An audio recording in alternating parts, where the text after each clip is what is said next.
Hello everyone, today's training session is about how to enter a 3 and 4-year-old child's data onto the provider portal.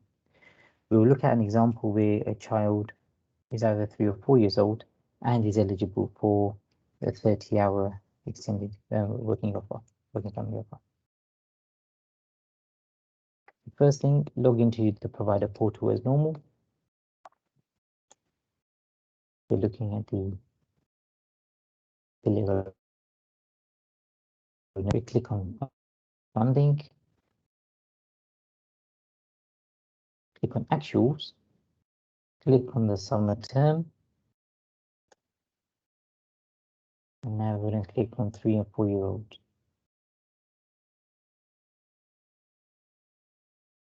We already have a child who is entered in the system.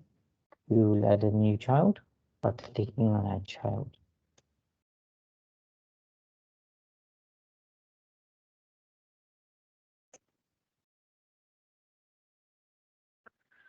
So let's add in Luke.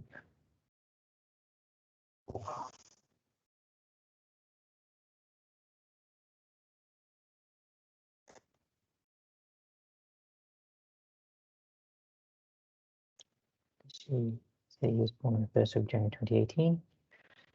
We've seen his passport.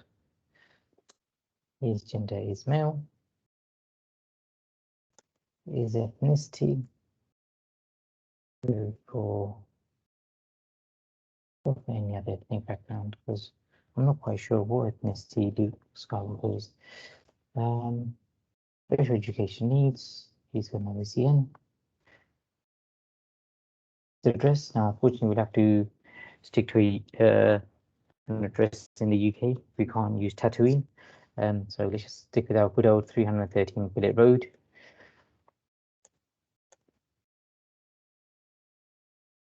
Go over to the parent details, and let's put in his father Anakin,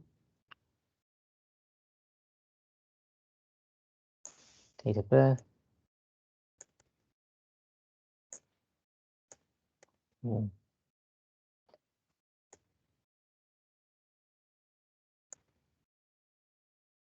1st of January for now for our friend Anakin. Let's go with a standard national insurance number.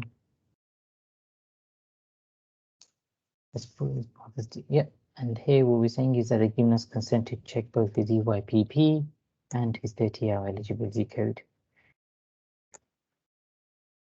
And his mother as well. And his other.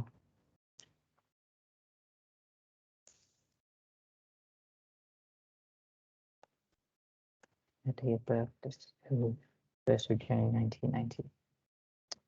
He's also given us a national insurance number.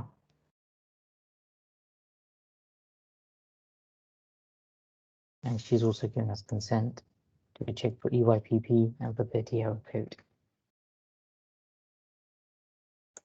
Funding details.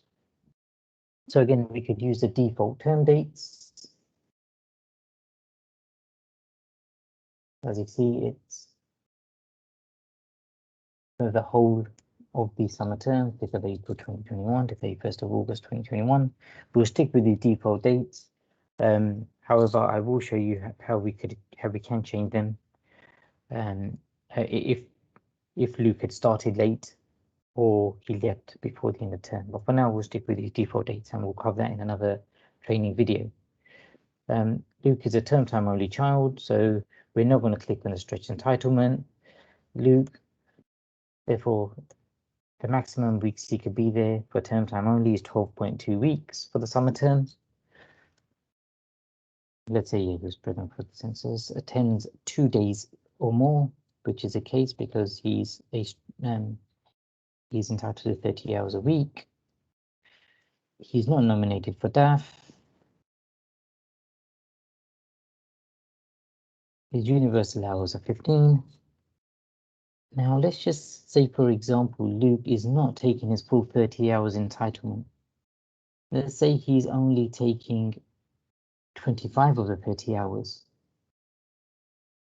you wouldn't then split that 50-50. You wouldn't say, okay, he's taking 12, if he's taking 25 hours in total, so he's taking 12.5 hours universal and 12.5 hours of the extended. What you will do is first you would use up all of the universal funded hours of 15, and then you'd put the remainder 10 hours in extended funded hours. If obviously he was receiving his full entitlement, then you'd put 15 and 15. But I want to just clarify here that if a child is not taking the full entitlement, then in that case, you don't split it 50-50. You first use the entire entitlement under universal funded hours, and then the additional hours then go into the extended funded hours for the family. Now what we're going to do is we're going to put in the eligibility code. Let's go with one that we were previously looking at. And we're saying he's eligible for 3 and 4-year-olds. And he attends, let's say he attends 5 days a week. He doesn't attend Saturdays, Sundays, and he's got no non-funded hours. So he's purely a free education entitlement child. What we can now do is click on the 30-hour free childcare eligibility check. And as you can see, that code, which we've previously checked in a previous video, was valid. The eligibility code has been found and eligibility for extended hours has been obtained. So that's your indicator that this child is eligible for the extended hours, funded hours. In the documents, you would upload your evidence for this child. So if they signed parental declaration form, you can simply click on that, and wherever you saved it on your shared drive or on your laptop or PC, make sure you upload it safely onto here. And any notes could be made that you want to bring to our attention in the notes section. Now, the moment we click on save, it will bring us out of this record. Okay, sorry. Before we do that, non-funded hours, there must be an hour in there. Okay, that's good, because it's an asterisk, we have to put something in here, even if it is 0. But let's click on save to see if there's any more errors.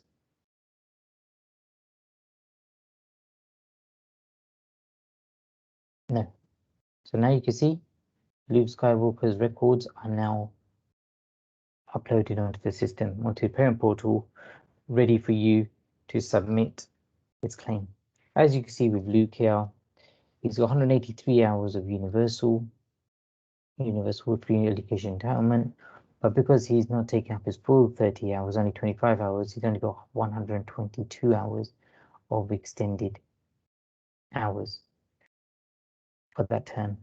Here's a good place for you to double check the eligibility status. So the code was valid from the 31st of March 2021 up until the 8th of July 2021, and the grace period is up to the 15th of October 2021. Now you can also see this if you click back into Luke Skywalker's record, you will see a new tab has been added, which is a summary tab, and that also has that same level of detail in terms of the start date, the end date of the eligibility code, and the grace period. It also shows when we last checked this code, and that was when we literally just ran when we were completing the funding details tab, and we clicked on the 30-hour free childcare button. So here you've got the details you require, and this is now saved on Luke Skywalker's record, so you won't have to make a note of it anyway. It's already here. You will note from the summary tab that the funding elements at the moment are still showing nil. That is because we haven't activated the funding module on the provider portal. We are looking to do that from the autumn term. But at the moment, our main focus is for you to use the provider portal to upload all of your children's data, so that we can move away from using Excel headcount returns, Excel spreadsheets for the headcount returns that you upload onto any comms. Similarly, for any eligibility checks for 2-year-olds and for extended hours between 4-year-olds and EYPP, for you to check their eligibility code through this system, rather than having to wait for having to manually upload a spreadsheet onto any comms and wait for a response. At least like this, you'll be able to pretty much straight away, when a parent comes to yourselves saying that they've got an eligible 2-year-old code or an eligible 30-hour code, you'll be able to pretty much check it straight away from this new system. So going back to summary tab and actuals. There, you can see Luke Skywalker and Mohammed Khan are ready to be submitted. So when we're ready, once we've uploaded all the children that are attending our setting, we can then click on the send claim button, and their status will change, and these children would then be uploaded to the local authority, and we will be able to see these children on your headcount return. That's it for this training session. Thank you.